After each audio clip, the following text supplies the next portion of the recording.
All right, so it's been a year, and I kind of barely got to see your post-operative course because we did the surgery and then you had to go where, to Europe a week later? I was moving to Ibiza for the summer. That's right, moving to Ibiza. So that was interesting, going through the whole healing experience there. A week later, after my post-op, I was flying to Spain, Ibiza, to live for the summer for 6 months. And this is the month of June, where it's probably one of the hottest months there. So thinking like, yeah, I'd be okay. You had to wear a hat, sunscreen, you can't wear sunglasses. So the recovery was challenging on the facts that I wasn't able to do like the things you really want to do, obviously, on an island, which is be in the sun and be in the water and, you know, that island life. I wore a hat almost every day. Sunscreen, you can't wear sunglasses. So even when your eyes are like healing and bruising, you can't always cover up the way you want. I felt great during the recovery. Like I was only really down for like 3 days after, but it's just the, you know, the fluid needs to drain. Your body needs to heal. It needs to recover. Let me just take a look at your nose because I know before you had a major trauma to your nose and it was quite crooked off to the left side. So when I came in here, my nose looked like a candy cane.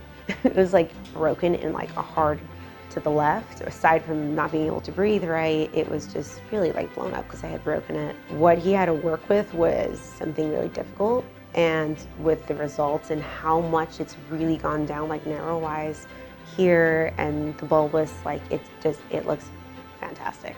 Just so much better, great improvement. I know there were some other things aesthetically that you wanted to improve, with including the bump and the fact that your tip used to dip when you would smile. You had quite a bit of a nostril asymmetry. You remember your tip was twisted, and you had a lot of breathing issues as well. So this was, you know, the kind of combo that a lot of people come to me for, called a septorhinoplasty, where we fixed the deviated septum and we also changed the outside of the nose. Probably the thing I'm the most happy with is breathing. Talk to me about your breathing. It's just so much better. I don't think you really realize like how much I wasn't like even getting like proper sleep. So I didn't realize how much I was restricted in my breathing. You become used to it. You just adapt to anything that's going on in your body. And now I sleep better, I exercise better. Just my breathing, my flow of everything is just amazing.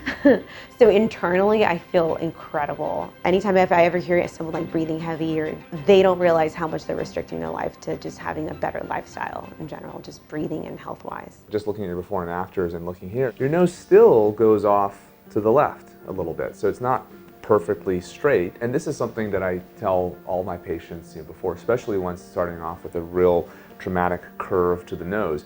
When I'm done on the table, it looks perfectly straight. But then there's cartilage memory, there's bone, there's facial skeletal asymmetries. So it can lead to, a year later or even longer, still having some little bit of curvature. So I think it's really important, and this is what you've experienced, is that a rhinoplasty is really an operation of improvement and significant improvement, but it's not really an operation of perfection.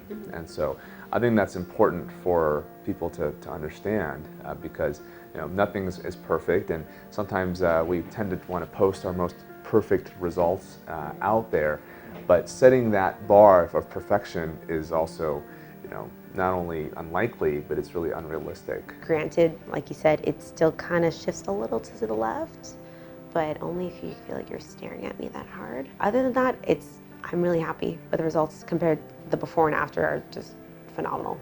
So, very satisfied. Salvador Dali has that famous quote, "Never strive for perfection because you'll never obtain it."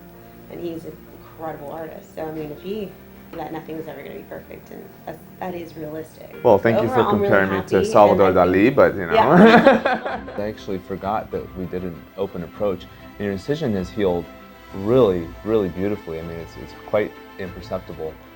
And the other thing is that your nose, you know, it feels nice and solid, and the grafting that I put for rhinoplasties, for septorhinoplasties, essentially your nose should never dip or fail. So we call it a nose for life. He's so awesome. He's really, really great. Listens to your needs, can really kind of work with you. Obviously, he gave me, I think, the dissolving stitches. You know, I was like, I have to go in a week. So he was able to accommodate to all those things, and you know, kept in touch with me to make sure everything's okay. One of the first days I sent him a picture, I was like, is this okay? And he's like, yeah, that's fine. So really made me feel at ease that even though I wasn't going to be close to the office, but he was still checking in with me. And the entire staff's really professional and great. You really feel comfortable going in and out of the procedure. Awesome. Well, congratulations. I know you're moving back to Europe in a few months, and I'm so happy that you're enjoying the breathing and enjoying the aesthetic of your nose. Absolutely. And thank you for trusting me. Thank you.